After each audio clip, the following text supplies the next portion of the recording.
Miss হবে না আপনার পছন্দের টিভি শো। দেখুন জি5 অ্যাপে একদম ফ্রি। মা,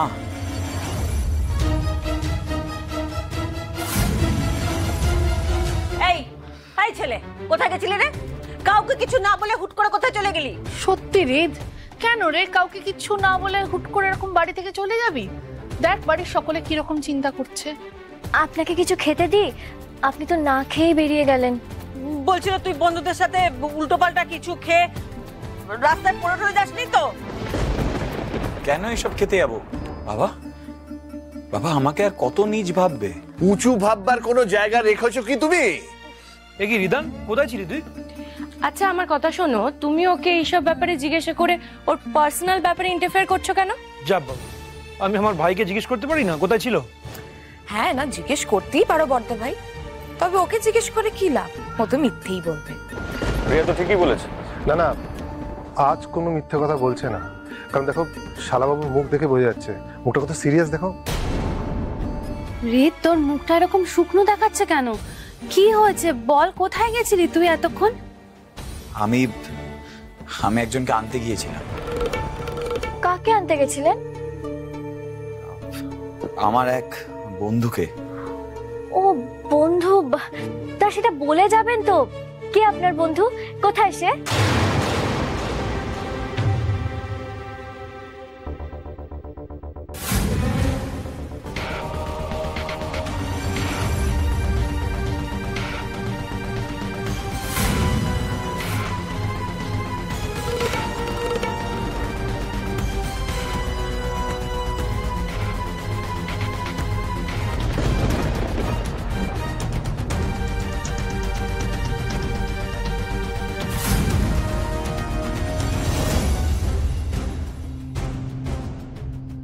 রাত্রি, তুমি?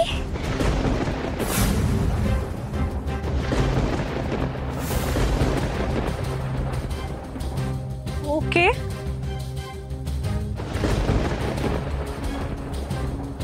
ও তোর বন্ধু? আগে তো কখনো দেখিনি ওকে।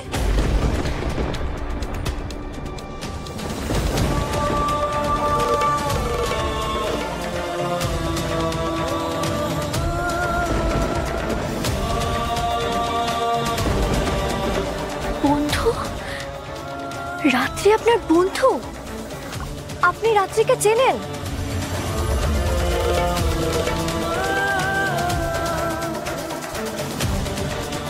ডায়মন্ড, তুমি ওকে কি করে চিনলে? না মানে আমার বাপের বাড়িতে পাশের ঘরে উনি ভাড়া ছিলেন।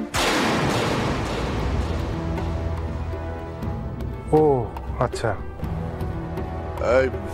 রিদান, তুমি তোমার এই বন্ধুটিকে কোথা থেকে ধরে নিয়ে এলে? এ কি, ওকে দেখে কিরকম বিধ্বস্ত লাগছে, চুল টুল এলোমেলো, অসুস্থ নাকি?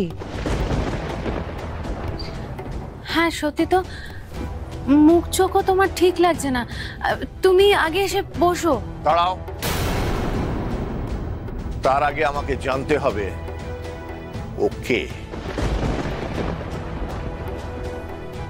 ওর নাম দেবী। জি5 ডাউনলোড করুন আর সব এপিসোড দেখুন একদম ফ্রি।